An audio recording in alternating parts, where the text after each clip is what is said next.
We're deploying cognitive security agents all across the internet. You can say you care about other things. You can wish you care about other things. But what you spend your time on, that's your life. And those are your values. After I quit social media, it just completely changed my life. My confidence improved. My attention span improved so deeply. They call it a feed to literally fatten us up to mine to farm our data. The algorithm is almost forcing music to be content versus art. I'm making art. I'm not making content. I'm not making easy, digestible things. You just literally have to get on your knees and suck the dick of the algorithm. And I don't blame you for that.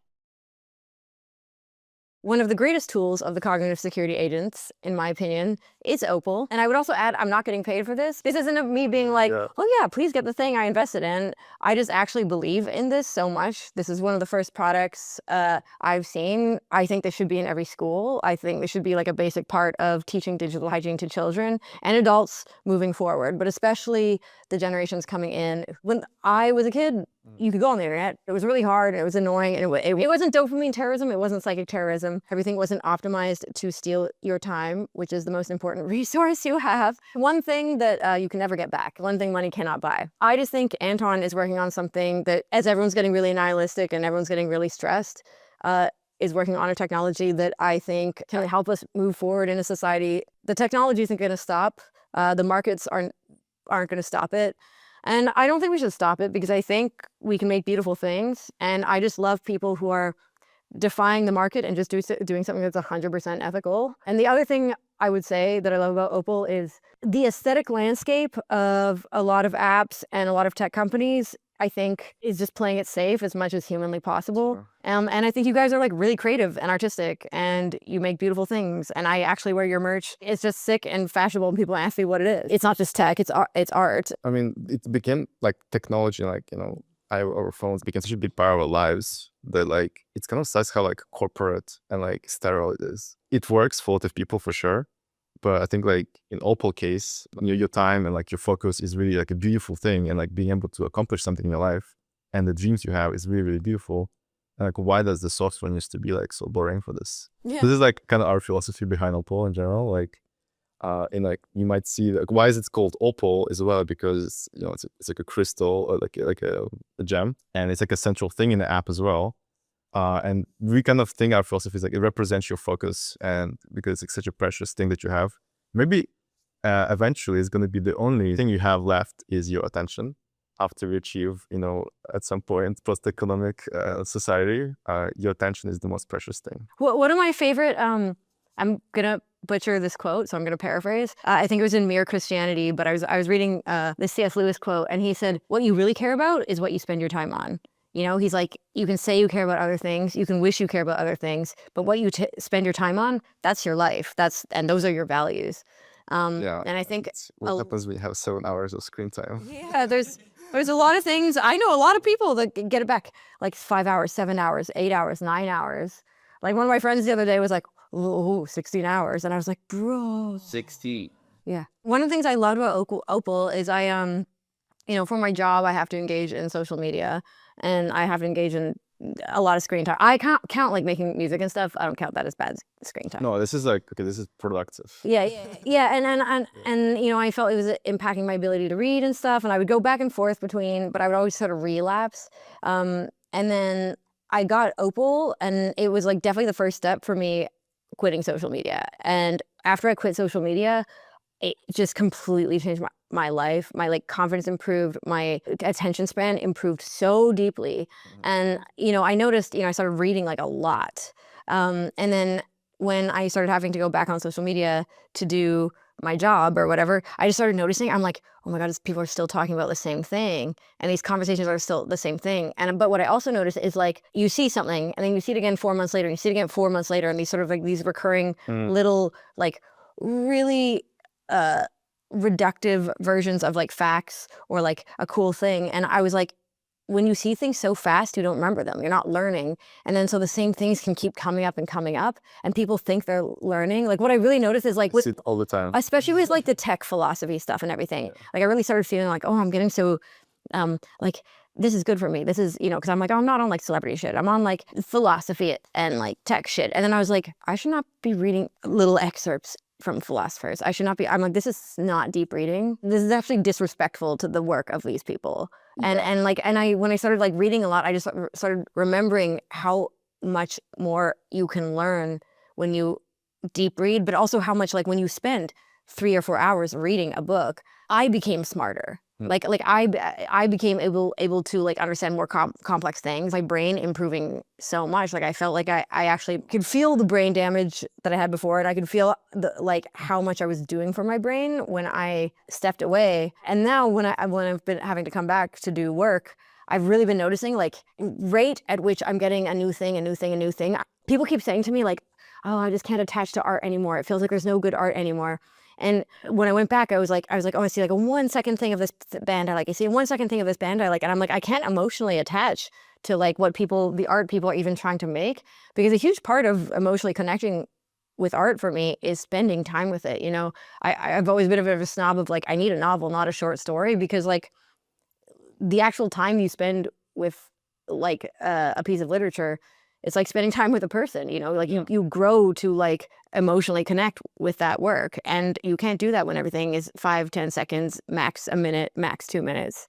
Yeah, I mean, also like, you know, famously, like you are what you consume, obviously, Yeah. right? And like, if people all they do is consume this, like you said, like short quotes or like this reductive. Yeah. And it's like you can only speak that from now on. There's the inauguration and stuff. Like I feel like it's like getting crazy. Elections, inauguration, like and then a few months after that, and then like I just feel like 2, 3, 4 months after the inauguration, people just started dropping off, and I just started meeting more and more people that were dropping off, and everyone I've introduced Opal to was just like, wow, thank you. Yeah, it's also like social media makes you care about everything, kind of. Yeah. Sometimes it's good because you can be aware of like the world events and like what's happening in the world, which is like really, but it's not even great for world events. Like I find it's a very skewed version of the news. I feel like people get really emotionally caught up in, I care about an issue, like we need to raise awareness, we need to like constantly remind people about this thing. And I actually start developing when I'm getting hit with like you should care about it, you should care. Like I sort of start becoming immune to like the horrors and immune to the news cycles. And I think it's like incentivized this. And yeah, and I have a few friends who do like political work where they just work on changing laws, and it's boring and it's not glamorous, and it takes like a year or two. But like if you want to change things, honestly, taking a year or two, focusing on one thing, working on legislation, you know, these are the things that actually matter.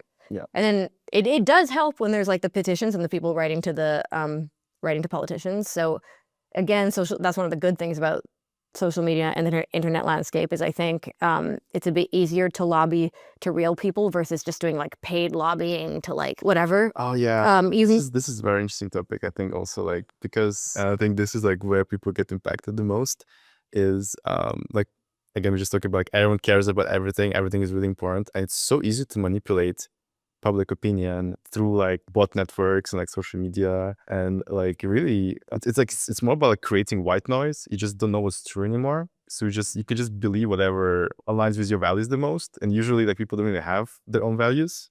Yeah, like most values are being like also dictated by like other like sources, and like the best way to discover your values is probably like reading and like really like deep thinking, deep learning, which you don't get to do. Should we talk about deep learning? Because I think that's one of the things that matters to me so much. Oh yeah. And I feel like it's something we're really losing.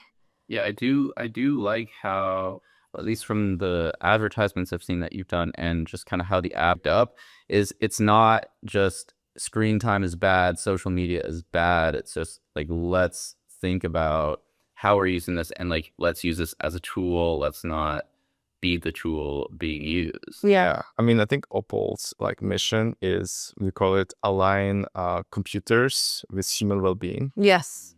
And like, this is kind of the core what we do. I think like at the end of the day, we need to use technology to live. Like you need to use it for work. I need to use it for work. We need to learn how to not be addicted to it. I mean, that's like one thing, how to be able to focus and actually accomplish things and work on things. And I just think like right now, everything is really designed against that. And this is like why we created Opal, of course, is like, so there is some sort of physical barrier to protect you from what you want. It didn't really exist before. And it's kind of crazy, but. Do you think the incentives are not designed in our favor? Oh yeah, that's an interesting question. I mean, I think Apple is a great example of this. Opal uses Apple Screen Time API, which allows us to basically block any app on your phone.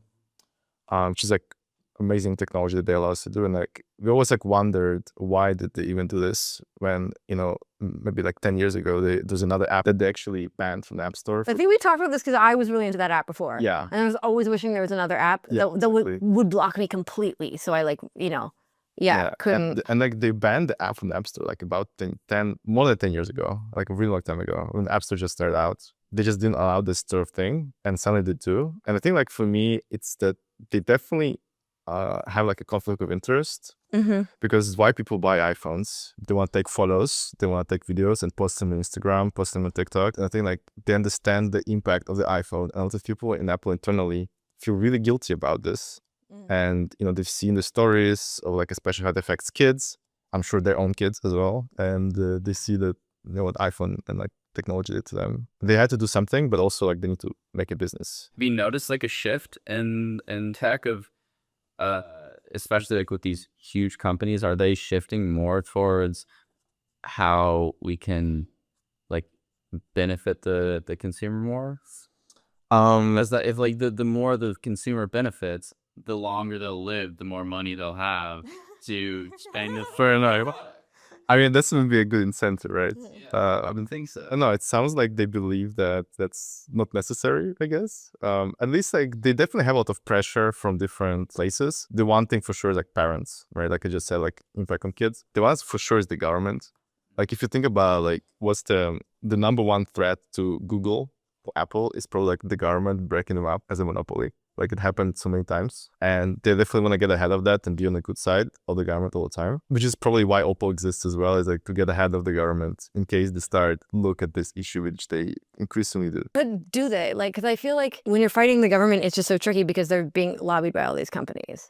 You know, like you're fighting against so much money and, to be frank, so much corruption. Yeah. And a market that is very reliant on a lot of these companies staying successful. Yeah, that's true. I mean, there's nothing to say against that. I think like it's like, you know, Opal versus Meta versus Apple versus TikTok. It's like a big, you know, David versus Goliath. But I think like consumers really start to understand. I mean, even the word consumers is kind of like already interesting one, right? Like we have. Do we have to call them consumers? Like we have as a culture have gotten so fucked. Like even we are referring to them as consumers. Like how dehumanizing is that? Like as users, consumers. Consumer. It's feed. Yeah, to feed. Like it's to feed. Like this is what I mean. Like in referring to also, I think you guys having better aesthetics. Aesthetics matter. I think we all, when we start saying the consumer, that this, like everyone is using market language now, like your average even person, like the way they talk about these things, the feed, like it's like, it literally sounds like some like, I don't know, fattening up the pig to like take it to slaughter. That's probably right. Yeah. Are we consumers, or are we the creators who are creating the data for the algorithm? Oh, wow. Yeah, okay. I think like no, well, they're farming us. That's what they call it. They call it a feed to like literally fatten us up to mine our to farm our data. Like that's crazy, right? It's dark, man. Like, and you literally call it the feed. You just it's and it's not even hidden. It's literally the literal verbiage. Yeah. It's like, you know, and this is where I think artists and stuff need to come into play, and like people like. I think the best way to fight against is to create more than you consume. Obviously, creating is productive activity, and it's really good for you. Consuming is obviously not as productive, but sometimes you need to do it to really understand. You know. No, it's good. It's also good. Yeah, you don't. There's a limit for sure. I think like most people don't use social media to create, though. Yeah. I think unfortunately it became this platform for consumption, like entertainment. Well, and it also, like what it does is it's just like, if I post a hot picture, it will get infinitely more likes than if I post a cool idea or my art or anything else. You know, and it's just like there's an algorithm, and like, you know, like we were talking about as we were putting the art up, and everyone's like, the thumbnail needs to be an attractive picture of you that's like a close up, and I'm just like, this is so sad that we have like an algorithm, and also we've like trained people to just be like thirst trap, using this like godlike technology to like mine monkey brains. Also, we've like decayed the culture so much. Like we used to have more things in place to sort of combat like the monkey in us all. Like I don't know if it's necessarily the best example, but like something like marriage, like till death do us part. Like we used to society spent a long time building these social technologies. We create value systems around those. We create community systems about those. And I think that there's been a lot of imperfection in the social technologies of the past that people use to like uphold certain moralities and like encourage quote unquote better behavior. And, you know, sometimes the things that a lot of these social technologies like religion, a lot of the behaviors they were holding up were sometimes not necessarily good ones, like ones that could in, you know, other ways cause harm. And so I think a lot of people are like, we have to stay away from these like social technologies that like enforce or like hyper encourage more like certain types of morality. We have, I think, correctly dismantled a lot of the old ones, but I think like a lot more nuance could be deployed in figuring out, well, what was good about the old ones, and like how can we make new ones now that like are more respectful of human freedom? Because I think these things can coexist. I think you can have like, you know, you cannot be burning witches at the stake.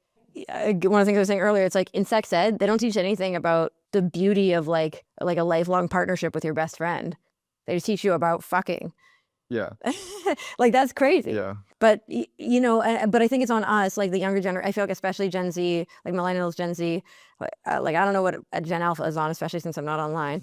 And apparently they are. God forbid. But like we should be eking out these new moralities, and like a lot of the old social technologies did provide things like religious festivals and things that would be, you know, something like Opal, like these things that bring the communities together, these things that get people out of their house and encourage like relationship. They did it in their old way, but like these things existed before, and now we have all this technology. My manager calls it spiritual technology. Yeah. But it's like I think it is really on us as like the generations that have been like the victims of this stuff, as the people who consider our art somewhere between tech and art, to like be establishing these things ourselves. So I think what Opal's doing is really cool, because to me, it sort of reminds me of a new version of like a social technology or a spiritual technology that can like, I don't know, it just gives me hope. It's like, yeah, okay, there's awesome shit happening in this regard. I mean, it's like other people say that if you create social media, like what else do I do? It's like kind of got that bad that people don't even know what else to do in their life. Well, also it's gotten so bad that a lot of people, it is their economic. Yeah, like what you were saying, like Gen Alpha is now on social media. Yeah, there is a generation of kids who are now like fully functioning adults even, who don't have a world where social media isn't the number one social the problem mechanism. The problem are kids that use TikTok that are younger than TikTok. Yeah. Yeah. No, I saw this stat the other day. 30% of children aged 3 to 5 in the UK are on TikTok. That's crazy. Yeah. So they're like learning social behavior through social media. There's not like the pre-social media where they're like, you know, learning how to make friends in real life. It's just straight to, this is what social life is online. Well, and their dopamine system is fucked before they even start school. Yes. Their attention span is like 20 seconds long before they even start school. So like this is like what we need to teach in school, is actually how to manage this, right? Yeah. It's like the kids gonna become adults, and the Gen Alpha gonna become adults. If you just like don't have any social media, you need to use the social media, eventually you're gonna have to use it, or you have to use an iPhone in order to live your life, like you said before. Like again, no one is really talking about this in school, or not one teaching school how to like even manage their attention. Also, what we want to do is Opal is like go to schools and say like your kids, they actually can self-regulate. Mm-hmm. And it's much more powerful for them to learn how to like use a tool like Opal than for a parent or a like school teacher telling them, oh, get off of social media, the new social media. It's like, because you need to grow up with how to actually use it. And it could be really powerful as well. Like I think like if you're a kid in like middle of nowhere, this is like where the internet becomes really magical, right? You can actually like learn and discover so many things. It took me like a year to figure this out on Opal, but it seems like you are trying some kind of like gamification. Like, you know, when I am going to break from using the time limit, it's like, are you sure you want to do that? You're on a 90-day streak of completing your thing. Yes. How important do you think the gamification of? I liked the competition. Yeah. And then whenever I'd be in the lower one, I'd be like, Kids love competing on their screen time, actually. And kids, actually in general, I just love commuting. Yeah, in general, yeah. And like just saying that like John has 7 hours of screen time, that's like a shameful thing. Yeah. And like that's, you know, it's gonna become this thing of like where you spend your time on. And like I really believe that kids can self-regulate. And like you said about gamification. and they can learn, they can. Like with like the right, I mean, I can't say we are there yet, but with the right tools, they can do it, and like they can get to a level where they can self-regulate. I think you mentioned the streak, so like 90-day streak if you leave your time limit. Like that's actually really powerful if you think about it, because No, I hate breaking my streak. yeah, I mean that's for like the main reason. It's always just a number in the app. There's something psychological. Makes you have to confront. We're trying to like Is what my attention is really. we're trying to use the evil Silicon Valley psychological tricks for good.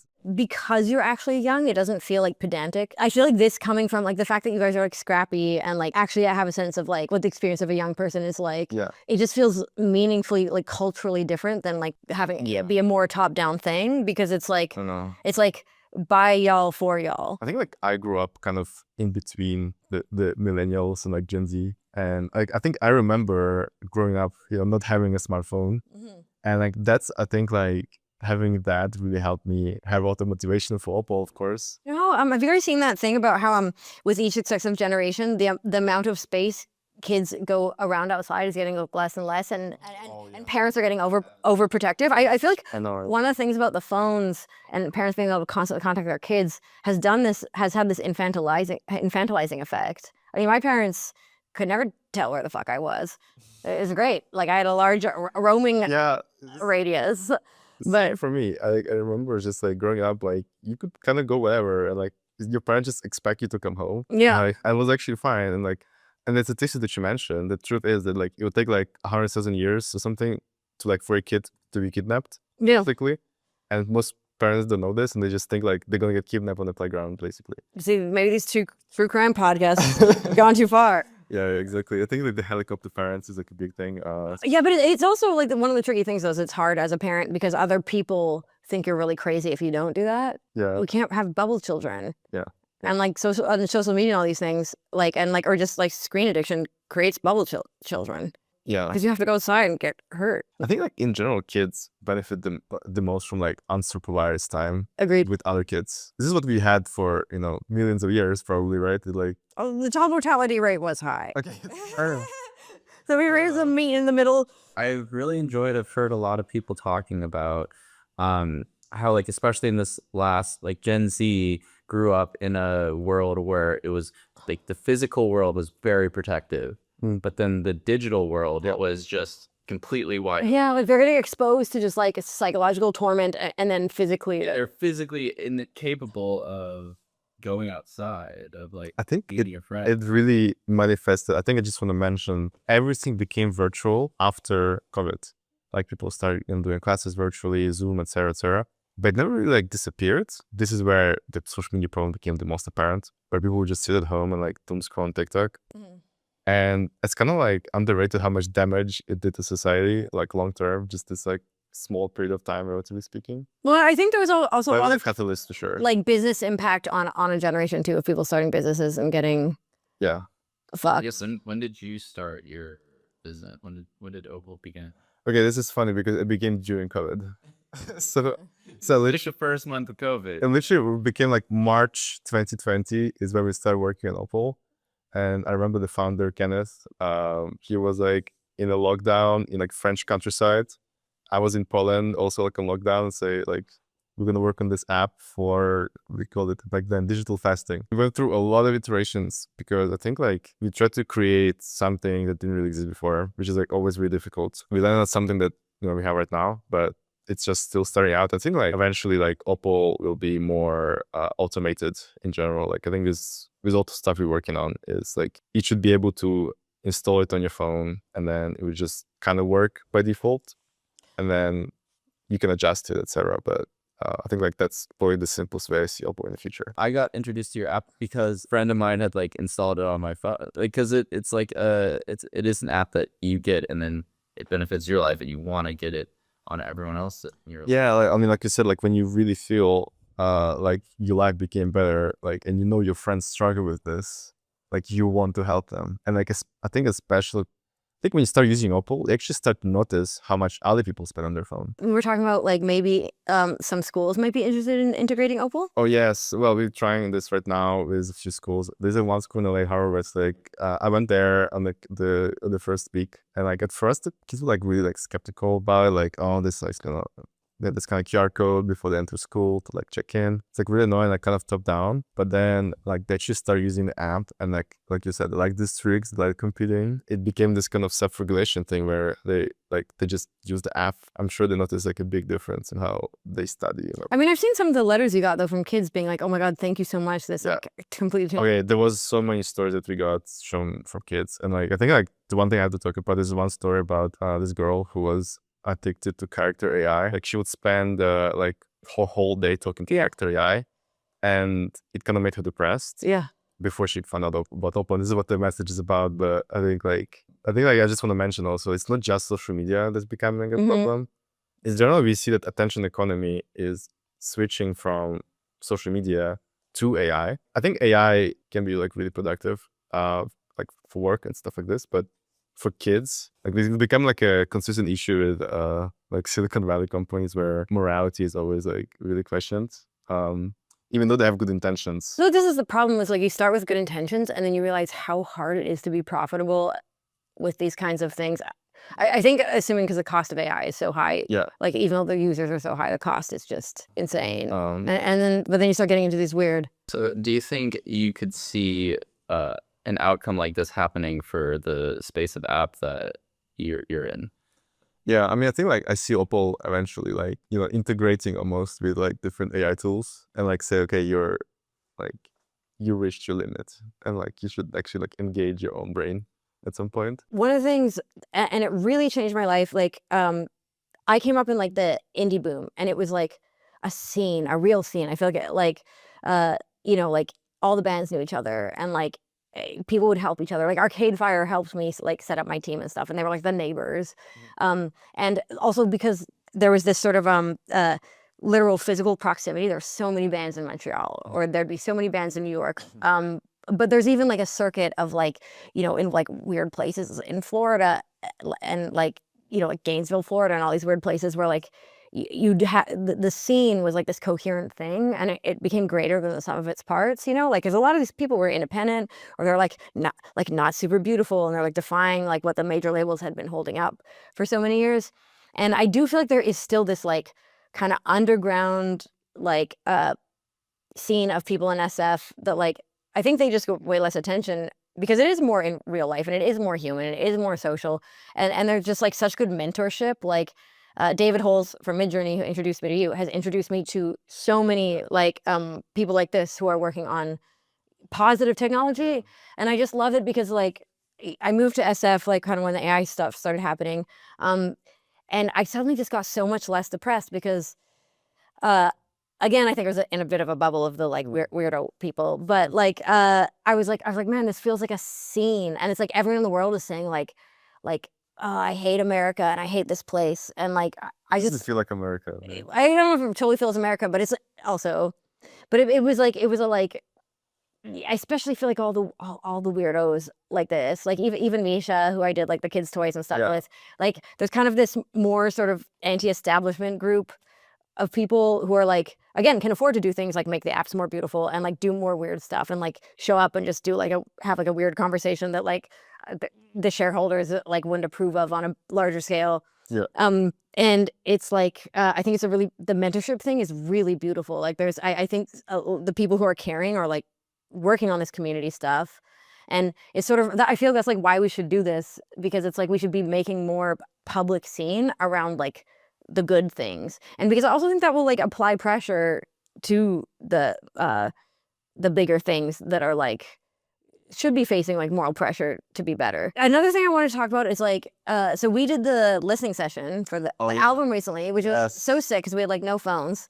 And so like Opal has this thing where you can so it was kind of like everyone had to scan a QR code, and when they scan the QR code, all of the apps were blocked for 3 hours. And so no one could film, but also no one could just go fuck around. Exactly. And everyone sat and listened to the whole album. Yeah, it was like watching a movie, kind of. It's kind of crazy. And and people talked about it, like for like hours after. Yeah, and it was like really cool, and I was also like, you know, it's like it feels kind of intense when like I feel bad for people when they want to like take people's phones away at the show because they just want people to be in the moment, but they have to physically take their phone, and it's like this whole difficult thing. Yeah. And I love this about Opal. I feel like especially in dance music, but in a lot of music, you know, like my ex-boyfriend Matteo, who you know from Anima, like they kind of have this problem where like they made this sick thing, and then everyone has their phone out the whole show. I know, it's ridiculous, but And you don't want to take away the phones, Yeah. but also they could do something like, you know, there are the moments everyone wants to film, and they don't want to take those away from people. So they could also everyone could have Opal, and they could unlock it and film in their viral moments that they want to get. Yeah, because there are like the ones that they like really do. yeah, I think there's also like, you know, there's like really like toxic relationship between like musicians and like social media, I think. And musicians in tech, I think. In general. Yeah. Because like you're kind of, maybe you can talk about this because like you have to use social media nowadays to promote your music. Yeah.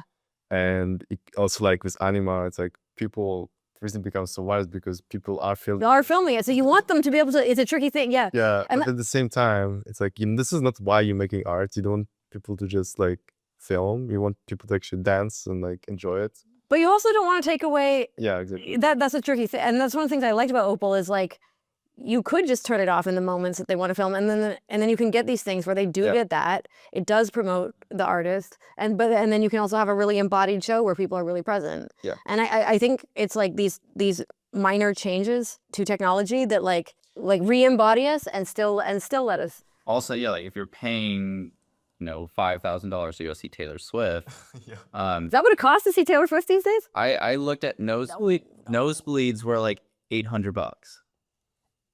That's crazy. Nosebleeds were $800. Damn. Well, good. But good for I them. I think I had friends who flew to Europe because it was cheaper to buy a hotel in Europe, buy the plane to Europe, and then the tickets there were cheaper.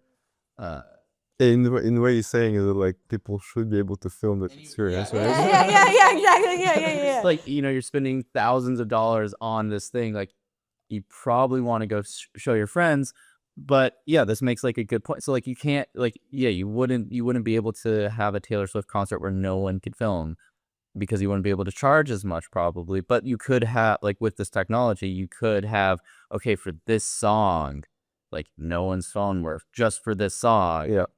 And then like this next song you can film. This next song is an intimate song. Like, we're all here together. Yeah, I think that's interesting to design this. So it's like, even with those, like I've gone to comedy shows and you put your phone in the like zip or like the magnetic bag, which then someone like forgets to turn their phone off and then their phone starts ringing in the middle and you have to, you know, figure out where the magnet is to unlock it to get your phone out. But like with this, you could just. I think there's something really magical about like live performances. And like I've seen this especially like going to like a festival, like you just like usually like your like musical taste is being curated by like algorithm in many ways. But when you go to a festival, it's being curated by like people who like into music. And you discover artists that you would never find out before. And like also like seeing artists live is very, very different. And it's kind of where this thought appears, like I would never find out about this artist if I weren't at this festival. Well, also the music algorithm is something we should talk about. Yeah. Because it's so destructive. It like forces sameness. Yeah. You know, like I'm not gonna name names, but like I've had a lot of issues where I've been like, they're like, we can't play this. They're like, it's first of all, so if people skip something, like, and people want these playlists that are really not, you know, it's not abrasive. It's the same sound every time. Just have like, we're getting into this weird music, like. Our friend Matt makes this really good point, or Matt, who we're doing a lot of the stuff with, about content versus art. And I feel like the algorithm is almost forcing music to be content versus art. It's like forcing all music to be music, because it's like if you defy the algorithm, and there's even things like length, like, you know, but like, yeah, or like they'll be like, we could put this on the playlist, but you got to take out the intro. It shouldn't have like a long intro. And I'm like, you know, and better if it's like 2 minutes long, and it's like better if it's a genre. Like this one doesn't seem to fit in a genre, so we can't put it on here and here and here. And like I remember at one point they wouldn't even put me on the female producer playlist, even though like a lot of the people on the playlist were like co-producers or didn't even necessarily produce a song. And I'm like, but they're just like, they're like, it's a Skippy. It's like, I'm making art. I'm not making content. I'm not making easy digestible things. I should assume a lot of people would skip it. Like, it's like on MTV, you could still have Marilyn Manson. You could still have all this stuff and half the people would hate it. And like, I'm not saying there are issues with that because it was major gatekeeping, but at the same time, this is a different type of gatekeeping where it's like things that defy, things that are too creative, things that are too new, things that are too outside the box are punished for it, which is insane because it's an art distribution thing. And I'm just like, is it art now? Or have you turned music into content? I feel like it's a lot of that, yeah. It's a lot of that. Yeah. And like so much of our favorite music, I don't want to listen to all the time. Like just the other day when I was playing Bjork and you're like, okay, I had to turn it off. Like, I got like you love Bjork. It's like obviously no. I like sang the song, started weeping, and then I was like, please turn this off. It's 9 a.m. Like, you know, and I'm like, this is like core. I think the other thing, you know, remember we were talking about 9 Inch Nails, and I was like, I want to make a record like 9 Inch Nails, like The Fragile or The Downward Spiral, where like I can listen to those records once a decade, and then I have like a PTSD episode, and I'm just like, this is art. Yeah. And it like I'm like sitting here thinking the whole time and I'm engaged and like I'm not gonna put that on casually. Yeah. You get like suicidal ideation. They were just talking about like discovering artists. This is actually the artist I discovered on the festival. I never heard their song before. Yeah. Which artist? 9 Inch Nails. No, wait, you discovered. Oh, you're so. Oh my god, I'm so old. Oh my god. You were at a music festival. You didn't know who 9 Inch That's insane. And you just showed up and watched. I was like, I've heard this thing before, and like, okay, I'm gonna go. I was like, it was a poem was called Open Air, and they showed up like 5 minutes early, and they started playing, and it was amazing from the start to finish. And I was like, I was mesmerized. This is like the best music ever, and like so much energy, and they were just like so like cool. Trent Reznor is my biggest influence. He one of the reasons I started producing by myself is Trent Reznor did like his early albums all by himself, like Pretty Hate Machine and stuff. Yeah. He's so sick. But yeah, 9 Inch Nails is yeah. And this was just not in my algorithm. Yeah. You know? I would just never find out about this. Yeah. And like, yeah. This is what I mean. Like, alter music became content, like you said. Yeah. Like, I think the content versus art debate is such a big one, and it's like this is something that I'm actually really excited about. AI music with is you know, if Spotify is incentivizing artists to make just more of the same, just very undynamic, short, easy to listen to music that no one's gonna skip. I think AI is way better at doing that than humans are. Yeah. And so I think Spotify will just get flooded with AI music, which then will mean I know I'm a music fan that wants to listen to music that's going to make me feel uncomfortable. I know a lot of people are, and I'm not, as a music fan, I don't love Spotify. Like every time you send me a new song that you really like, it's always a YouTube link. Yeah, the video. Much better. Yeah, it's a much better place to find a new artist that you really like. And I think that if AI music just floods Spotify, it's just going to force there to be another platform that is more geared for music fans and like people who want to engage with the music, not just like, and then Spotify can be the background music app. There's something that you said. Yeah, there's something that you said at some point, I remember, which was like after AI became like this thing, like art kind of became better as well. Yeah. Like people had to compete against AI now. And it's like, you want to be better than AI, like writing, like, visual art, music, etc. Now you have to compete against these AI models. And like you have to make a better job. And I feel like it's kind of pushing a lot of artists as well. I don't know if it was the same experience for you, but yeah, and also it's like it re-encourages physicality because I've been like, as the art stuff or the AI stuff has been going on, I've been being like, okay, I really want to start buying art. You buy art, and like, because I'm like, okay, well, it's like you can get everything online. Like, okay, then I just want to start paying artists to have something real. You know, people buying actual art. It's actually really easy. There's a lot of really great artists on the internet, and it's not super expensive. It's like I think people think, oh, you have to go to galleries to buy art. Like, there's just a lot of great. Yeah. Even if you do go to a gallery and you see a piece like that from an artist you really like, just find the artist and hit them up directly because it's going to be half the price. Yeah. The gallery is great.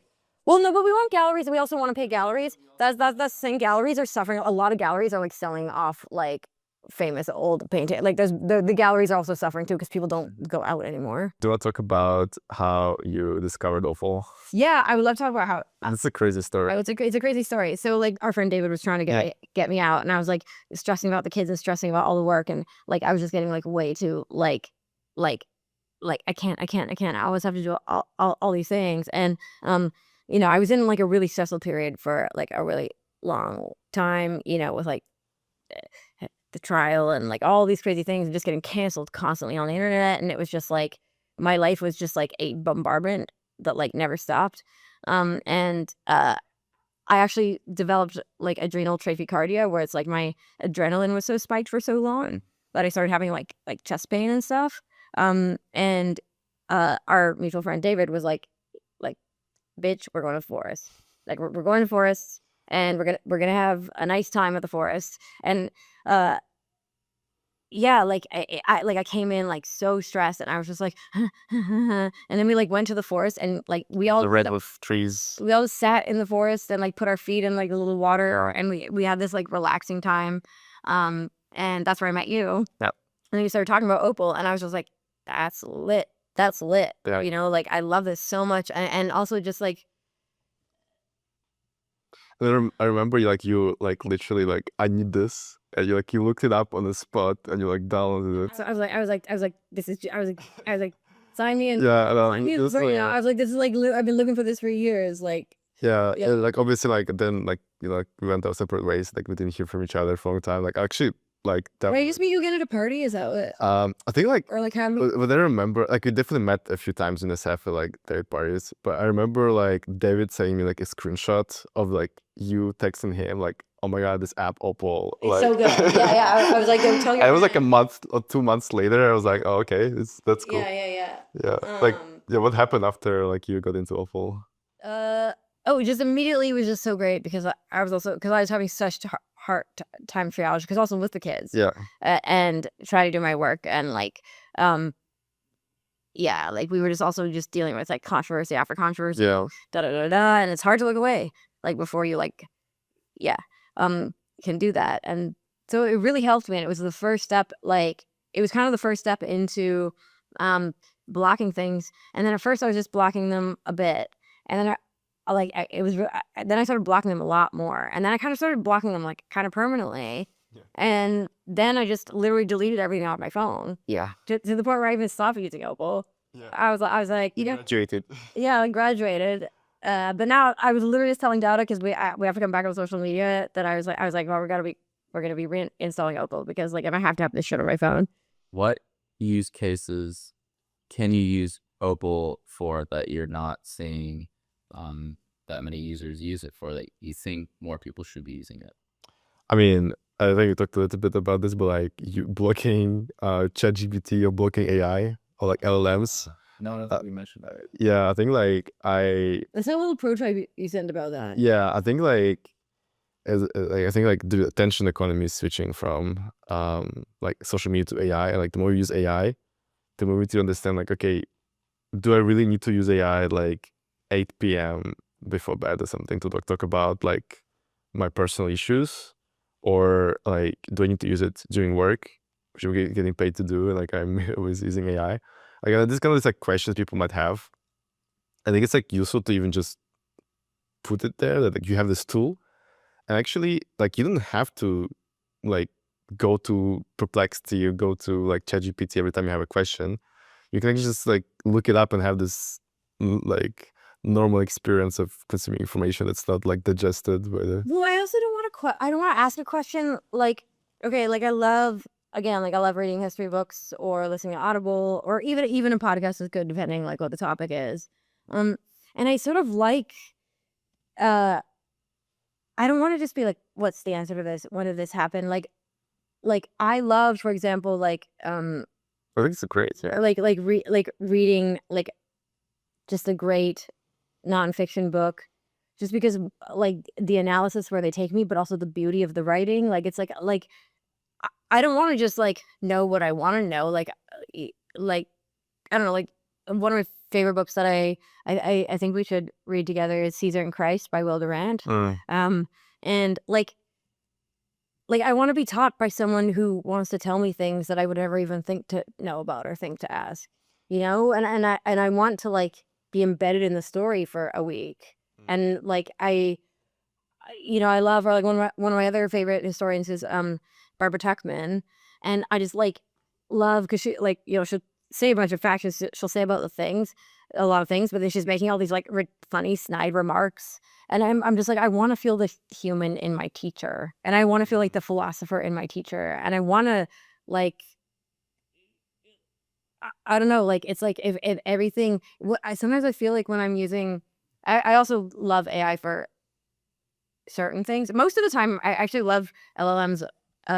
Most of the thing I use LLMs for is like trying to jailbreak them or try to I just go really deep. Interesting. I just go really deep with them about like them. Yeah. And Interesting. various things like this, and like I like them as just like a philosophy engagement with an alien mind, because I'm like, man, okay, I can get this information somewhere else, or like the beautiful use of it is just like I want to sit here and have a really deep experience with a human mind, or an alien mind. Yeah. Like that's what it's for me. Like, and occasionally I use it for something more simple, but sometimes I still get hallucinated a lot. Like, remember when we accidentally thought you had like some serious medical condition and it turned out it was toad? No way. Yeah, this is like kind of dangerous. So we had the We put on like the glucose monitor. Oh, yeah. And then I started screenshotting the like my blood sugar spikes and putting it into ChatGPT. and they said you were like pre-diabetic, or like they said some crazy shit about Elijah.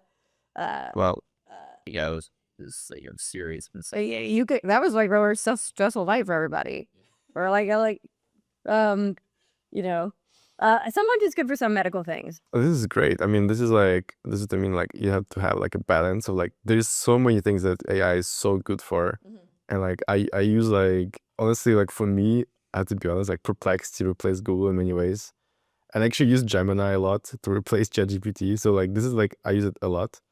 I just think like I don't want to be like I don't want to start thinking like AI, and I start noticing these people where people treat each other or the text to each other as if they're actually talking to AI, especially in like workplaces. It's like you're, asking someone to do something and you're just like expecting to understand like AI would. Yeah. But people don't have this context. They're not personalized to you, Yeah. And like the better ChatGPT gets at answering you, the worse you get at prompting, which people makes you bad at communicating. Yeah, I think so. I think I see it as myself even. It's like just like talking to people. This is what I mean. It's like there is definitely like a limit to like you should limit yourself like how much you use it and like when.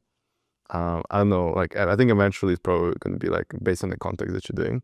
Yeah. But right now it's like Wild West. We also like enroll in this like social experiment of like everyone talking to AI every day. We don't know actually what the impact on us it makes. I mean, I do think just on a basic fundamental level, it's just if schools implemented this and work implemented this, or like when I love blocking stuff when I'm doing when I want to focus on art.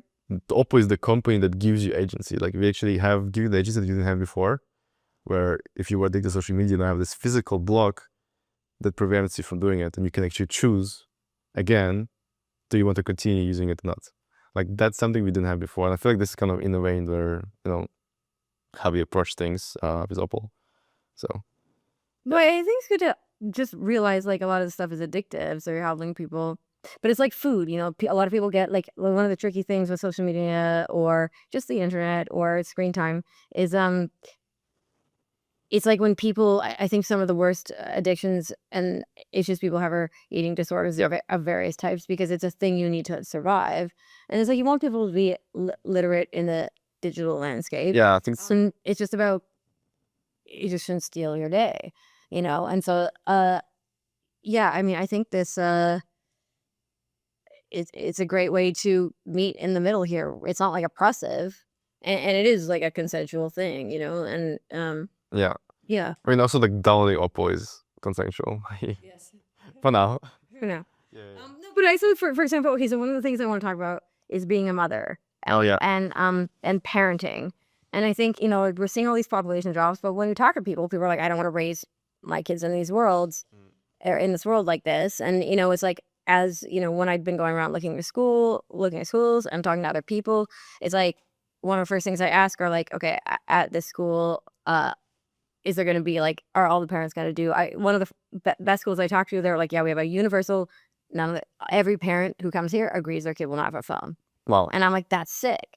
And there are places that are starting to do this, but you can't have that at public school. You can't like and these are like rich, really expensive schools. Like it's like hard to like get into these situations where you can like, you know, like, yeah, like I think this is hard to make this a universal thing, but like public schools and like public education, like it seems a lot easier to just be like, oh, there's an app that like shuts things down during like a school day. Maybe you even open it back up at lunch. I don't know. Like, but it's just like reduces right now. I think it's very expensive to not have your kids on screens. Yeah, so it's becoming like a privileged thing. I don't begrudge people. People like talk so much shit about people with iPad kids, and I'm like, kids need a lot of attention. Like working parents, not rich families, yeah, parents dealing with mental health. Like, you know, we live in a society where like so separated. We don't have communal, generational households anymore. Childcare is expensive. Like, you know, like a lot of these schools you send your kids to, unless they have all these rules. Yeah. Your kid is just going to, even if you don't want your kid to have a phone, a bunch of other kids are going to have a phone. Yep. Because you can't be like doing, and we shouldn't force people to do things. We should, you know, but whereas like, I think something like Opal in a school setting, like if schools all implemented something like this, you know, that like, it also takes like the bitterness of the children. Cause it's like, I see in people addictive behavior. And then, you know, you see in things like, people take apps, like take things away, takes video games, phones away from kids, and the kids, like you have to, it's hard when your child is exhibiting an addictive behavior. Like, I don't know, like we just like watch Wreck-It Ralph and then it's just like a horror show for the next hour because like the brains, like all those colors and all that stuff for the kids, you know, it's so easy for a child to have an addictive experience with a screen. I think even easier than for an adult. And so everything in our society makes parenting hard. And I think these kinds of technologies are things that are like, make parenting easier. And I think this is one of the most important things we can do. The algorithm rewards thirst traps. The algorithm rewards, especially these like, it really started getting me when they started really getting into the makeup tutorials on TikTok. Like they're really monetizing. I feel like a lot of this stuff, it's like, be beautiful online, get these dopamine hits that feel like love. Like get these dopamine hits that like feel like you're so beautiful, you're so hot. Like, and it gives girls this feeling of sort of like a validation or like male attention or something that is like a bizarre, it's like a love analog. Like, do you really care if like a bunch of like random weirdos think you're super hot? Or like, does it do the same thing it does to you? Like, it does feel really good when someone who cares about you or like a romantic partner like says like, oh, you're so beautiful. Like, I feel like a lot of girls like, you know, maybe we'll say the sexist comment, but like, I don't know, you like wait your whole life for that and you magic prince, like Disney girl princess moment, and it's fucking like lit when it happens. And it's like, I think there's this thing where you can really simulate that experience, and like you can make this terrible simulacra of that experience where you're getting these like sort of like dopamine oxytocin hits that feel like people love you, but it's really just like, yeah. And then you see the girls doing the beauty tutorials and all the stuff, and it's like, you know, like women and women, and you're just getting this constant validation from it because and also because the algorithms prioritize beautiful faces. They prioritize lighter skin in many cases. They prioritize like younger looking women too. They do better with the face filters, and like, you know, the makeup tutorials are close-ups. And then they started like the TikTok shop and all this stuff. And it's like you can do this, you can get the validation, and you can get paid for it. And it's like creates this like disgusting economy, like where these companies are like making money off. It's literally this plot of like the first season of Sailor Moon, like feeding off the energy of like young girls' desire for, I don't know, put this only to women, but I have to say, it tends to be more women at but my feed. it's kind of becoming a thing for guys as well, with like this gym bro culture, where it's like people are starting to have like actual like body dysmorphia about Really good male makeup artists too. yeah, but But like their body basically, right? Like yeah, and like it's becoming crazy. Like people are like I see it all the time. Like really, like young guys becoming like really self-conscious because of the algorithm. There's always like someone else who looks better than you, etc., etc. Yeah. And like they really become super self-conscious, which like kind of like never happened before. Like it's this like interesting phenomenon. Like yeah, and like these guys are obviously like most of the time they are single because like most of the girls are not interested in this, right? yeah. And this can become this like self. A lot of these girls are single too. Yeah, It's right. crazy. Right. Yeah, and like, yeah, Like you're never gonna meet another person who likes this. Only other guys kind of like this. yeah. And like The makeup tutorials is actually mostly girls. yeah, and it's just so like isolating, and then we wonder like why is there like fertility? This is what is it? What do you call it? Mouse utopia? Was- Like everyone's beautiful and no one's fucking. Yeah. Everyone's beautiful and no one's in love. Yeah. Like, and it's just like, I feel like it creates this thing where it's like beauty is how you get love. Like looking sexual is how you get love, and it's just like, and you are getting kind of love, but it's just like love from people who actually are going to swipe and do it for like the next person's one too. Yeah. And it's like, that's not genuine love from people you have deep connections with. It's a simulacra, like you said. Yeah, it's like a simulacra of like validation from. I can't care about any of this stuff, and it just like also you see people doing the same thing over and over and over again, and like a lot of artists, like what I've noticed is like one thing. There's even that artist in the session we were in the other night, and she's like, "Well, I just saw him viral on TikTok, so I guess we're just trying to make more stuff like that." And I'm like, "That's sucks because you actually are literally seeming to also be saying because then she's also saying, well, I want to write lyrics that mean more." Like she seemed even conflicted, like sad that she had to do that, and I just feel like it's like I see on TikTok, it's like you have a popular TikTok or something. There's so many new artists that I like little baby artists, like new people coming on TikTok, and I just see them having to do like literally like hundreds of posts of the same thing. And it's for me, it makes me hurt the artist brand because instead of me thinking, I came in here because you made a really innovative song, and I feel like you have a beautiful brand, and I just see you like sucking the dick of the machine. And it makes you seem pathetic to me. And at the same time, like it's so hard to be an artist. It's so hard to be an artist brand. I cannot fault you for this at all.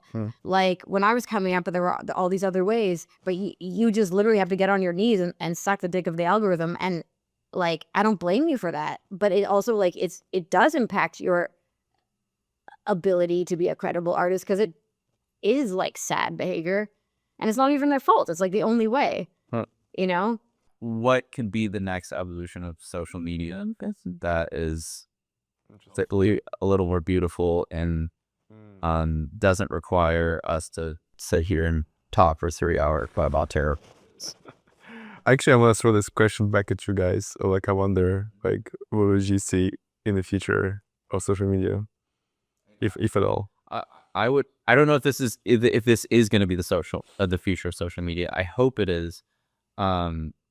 I hope someone just makes this. Like, so I also was off social media for like a year. Well, but I went back on and I just realized that every single thing on my feed is an advertisement. Yeah. And even if it is coming from an account that I'm following, the accounts that I'm following have to compete with the ads. And so they're putting a ton of energy for me to see.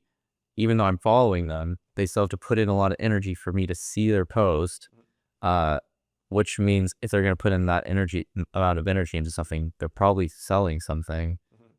So it's just a feed of advertisements, just trying to get my attention. And it's very draining to just spend 5 minutes scrolling on it.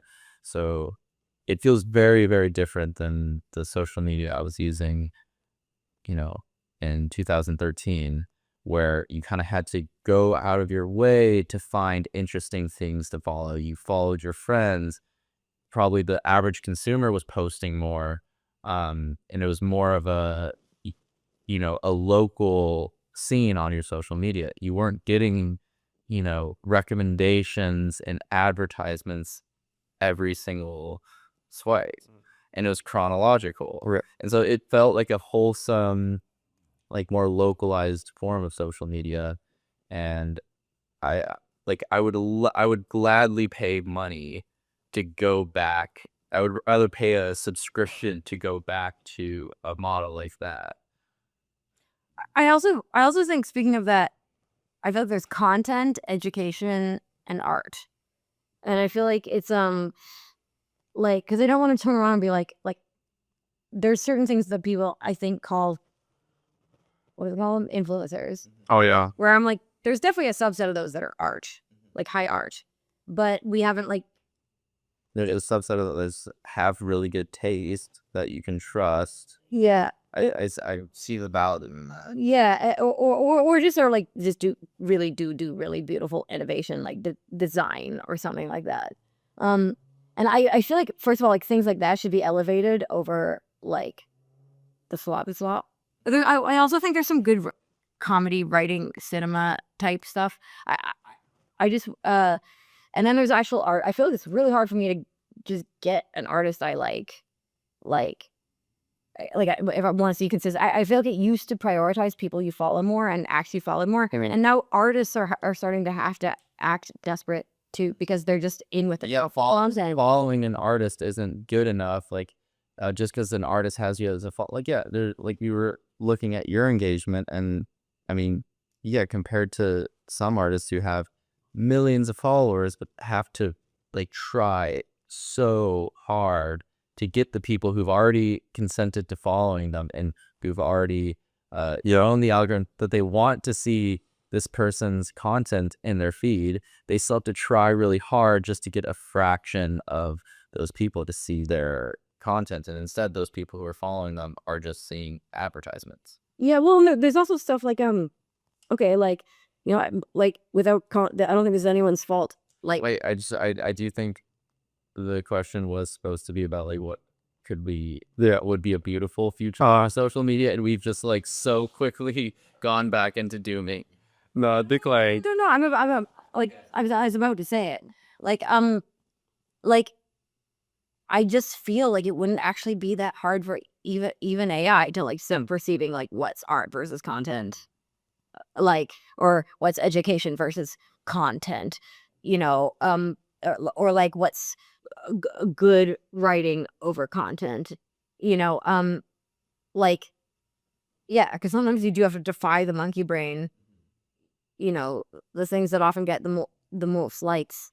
And then I do think there are some gatekeeping aspects here that are just Like, we could train an AI model to screen all the content on social media and give us recommendations, not just based on what's going to keep us engaged the longest, but if it was more optimized for what would make us level up the most. yeah. I want to say something, like a really funny anecdote, that I think Instagram became popular because of like a lot of popular artists were posting on it.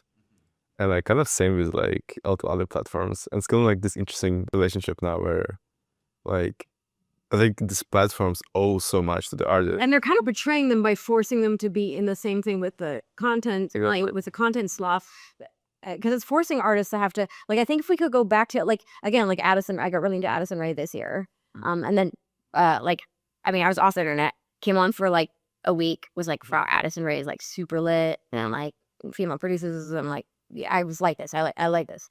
And then like I went away for another like 4 months, and I came back, and I was like, is Addison Rae just off the internet? Why am I getting Addison Rae? Like, why can't I get the artists that or like Earthy, like the artists I'm trying to follow? Like, why can't I see any of their shit? I have to like type them in to go see them. Yep. And I go see them, they're actively doing shit. Mm-hmm. And I'm like, why are you trying to give me all this like random slop?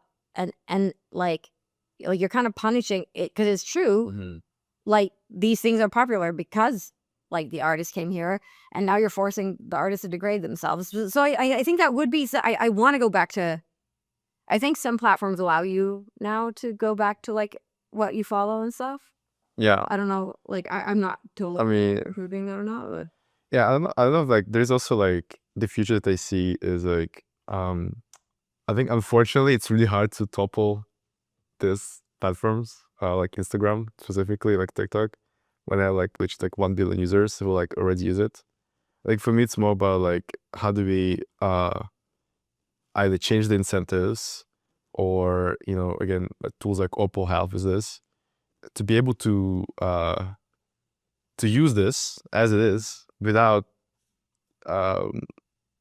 damaging yourself or society. Like that's kind of one of the questions I have. This is like the more realistic scenario. I think it's really, really hard to make a new social media, I think. I don't think we need to make new social media per se. I do think like we live in this like thing that like if you're not growing, everything needs to be the biggest and the numbers and the stats. This is also a new thing. Like I was like they like send you your stats nonstop. This didn't used to be a thing. Like all like Spotify and Instagram, you can see all your stats and analytics. I don't want to see that. Like because of that, all it does is encourage you to make more slop. You know, like I would almost like take that away. But like I don't know. I always think about like the fall of Rome and like the rise of like monastics and like Saint Benedict. It was the Benedictine monks who started like preserving the ancient text, and like obviously there's a lot of issues with Catholicism and Christianity and like et cetera, et cetera. But there was a lot of when we were in a dark age, like let's say we're in a late stage empire, like when we were in a dark age before, there were these sort of like independent institutions that you know, like monasteries and stuff that were just like started small and we're just like, we are going to relentlessly be copying down these books and we're going to be like spreading these books through a lot of monasteries, and we are going to be like working on building social technologies. Some of them were a little crazy, like, you know, but some of them were really, really positive. And I think one of the nice things about now is like, it's a great time to be building new monastics. You don't need a lot of people. Like, you know, I think the thing, like one of the things that was cool about like indie music for me back in the day is like a lot of the stuff started with like no people, you know, and then you're playing a show for 10 people and then you're playing a show for 20 people. And I think the way the culture is right now, it's like almost humiliates you for that, for like starting small like that. And it's like, but it's like for every person that can like develop community and like be working on like getting back into a place of like a culture that isn't like completely dominated by corporations, like that's a very fulfilling thing to do. What happens also is like out of social, as you said, like social media is dead. Out of social kind of returned to small communities and like group chats. Yeah. Like that. Yeah. I think I know Discord is like I don't like mention it because it's like out of like negative brand about Discord, but Discord is like one of the biggest, let's say, group chat app, which is social media, right? They have like servers, and you know, so many people use it, but it's like really like small isolated communities. And I think a lot of social moved there, and like what we have right now on social media, the Instagram, TikTok, is just the media, it's the entertainment, it's like the content.